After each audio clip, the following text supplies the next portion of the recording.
My argument, my rule, my thought about the Democratic primaries is that the closer it gets, meaning the further along it gets, the more aggressive the candidate's going to be towards one another because they kind of want to spotlight. They want to climb their way to the top. And the guy who's at the top, they kind of have to take a shot at. And if everybody's being calm and collected and piecemeal, then it only advantages the person who's at the top because at that point they can just kind of coast. When things go bad, you got to say something. You got to do something. You got to pick up a stick, rock, brick, something. You got to hit the guy with something. Beto, who's saying he doesn't really care about the polls, he's pushing forward, unleashes on one former Vice President, Joe Biden. Welcome to the Soapbox.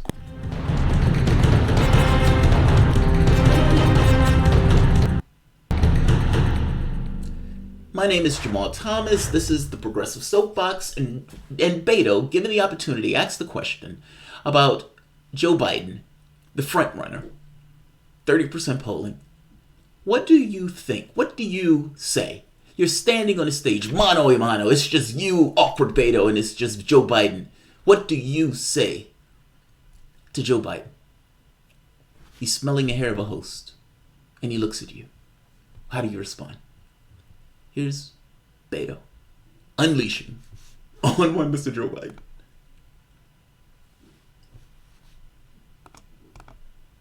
And other progressives will face massive attacks. It jumped on me. Moment of truth. We got 10 years within which to work of our government and our ability to get to accountability and justice. Prevent him from doing this again. So you and the rest of the Democratic field have been, I would say, refreshingly civil to each other to this point. You haven't been critical, you've in fact been complimentary of many of the other candidates as they enter the race. But there will come a time when you'll have to draw some contrast. Right. Joe Biden is the clear front runner. He's sitting at 30% or more, depending on which poll you look at. Yeah. If you stood next to him, why would you tell Democratic voters you are a better candidate than Joe Biden to become president?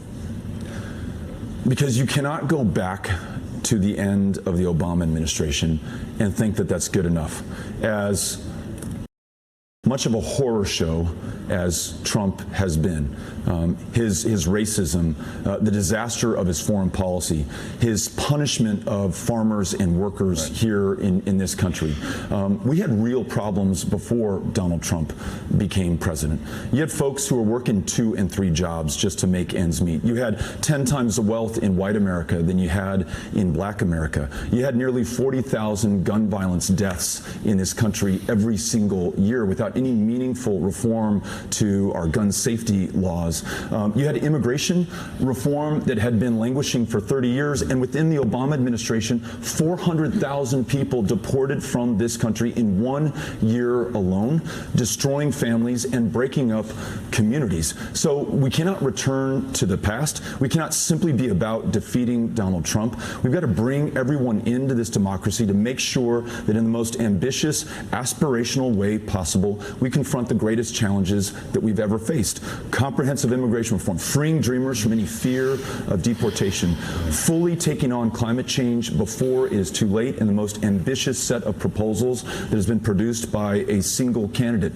Healing our democracy so that it truly reflects the genius and the will of this country. And then yesterday we announced an ambitious set of proposals to protect LGBTQ Americans from discrimination and intolerance in this and in any administration. So is Joe Biden a I'll also tell you that I have faced reform that had been languishing for 30 years, and within the way possible, we confront the greatest challenges that we've ever faced. Comprehensive immigration reform, freeing dreamers from any fear of deportation, fully taking on climate change before it is too late, and the most ambitious set of proposals that has been produced by a single candidate. Healing our democracy so that it truly reflects the genius and the will of this country. Of deportation, fully taking on climate change before it is too late, and the most ambitious set of proposals that has been produced by a single candidate. Healing our democracy so that it truly reflects the genius and the will of this country. And then yesterday we announced an ambitious set of proposals to protect LGBTQ Americans from discrimination and intolerance in this and in any administration. So is Joe Biden a return to the past? He is, and that cannot be who we are going forward. We've got to be bigger. We've got to be bolder. We have to set a much higher mark and be relentless in pursuing that. And we've got to, importantly, invite every single person in. That's what we did in the Texas race. That's what this set of democracy reforms that is at the heart of our. Did you hear the host? The host said, wow. The host said, wow. Someone in the background, I don't know who it was. There are multiple people around him when he's talking. And one of the hosts, he says, is Joe Biden returned to the past?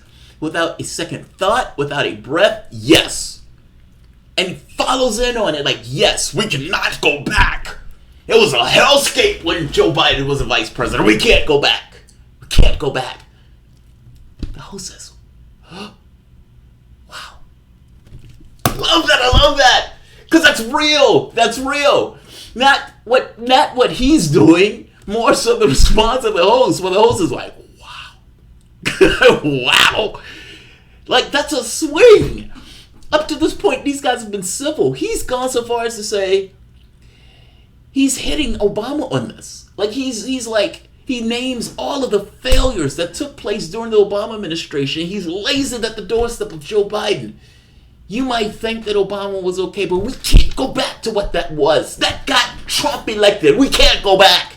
And Joe Biden would be going back to that horrible place that allowed Trump to get elected. Now, would what's his name do any of that? No. I don't believe him at all. What has happened here is he's found that my campaign has been inadequate to the task ahead of me. And the same things that he's lobbing at Joe Biden that he can do probably because he's a little bit to the left of Joe Biden, the other people, the other X-number candidates that's to the left of him, throw at him. And early in this place, like he opens this with the most ludicrous statement that capitalism is only in America. He doesn't say it that way, but he says it effectively that way. He's like, this thing that is capitalism, that he describes it, and he's like, that only takes place in America. What are you talking about? I looked at it and said, this is the most ludicrous thing I've ever heard anybody say. But he goes on, and he slams Joe Biden, and he slams the Obama administration. Because fact is, if you're going to hit Biden to some degree, you got to hit Obama, because Joe Biden is running on the 8 years he spent with Obama. Because you don't want to go back to that hellscape other 32. So what does he do?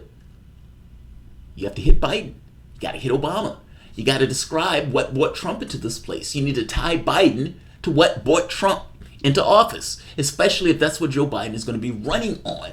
So what does Beto do? He slams him.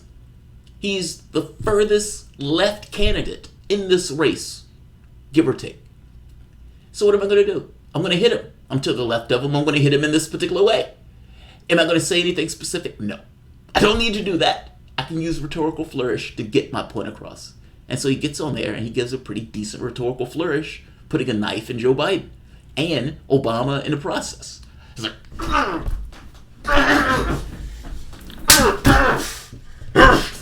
right, yeah. The host is like, wow. I love her reaction. I can look at her reaction 1,000 times. Wow. Have all these ideas in my head on how she's saying it. But it's just breathtaking to hear her say. Her saying, wow, gets across the fact that it landed. Like, if his goal in this was to hit Joe Biden, he did it. And the host's response is the thing that got across how bad it was. Like, whoa. Are we live? Yes, I love it. Swing. Take your punches. I love it. I'll end this here. I just thought that clip was awesome. God, I hope they don't take my channel down because I showed that clip.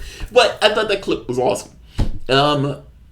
If you enjoy the content, please feel free to share, like, subscribe. No, this wasn't what I planned on doing. I just thought the clip was awesome. And I have several. My energies are not up for it. And I kind of want to do the Sanders one when my energies are up for it. Throughout the night, I'm keeping track of what is taking place from the standpoint of the United States and Iran. And if anything breaks, if there's any action or anything else, I'll pop in and I'll give you guys a heads up. If you guys enjoy the content, please feel free to share, like, subscribe. You can always support through PayPal or Patreon. I'm sorry, I'm having a lot of fun with this particular video. I thought it was hilarious. Beto polling at 0.02%, swinging. It's a screaming 0.02% though. So, there's that. I'll leave it here. Thanks all. I don't want this one to be too long. Have a good one.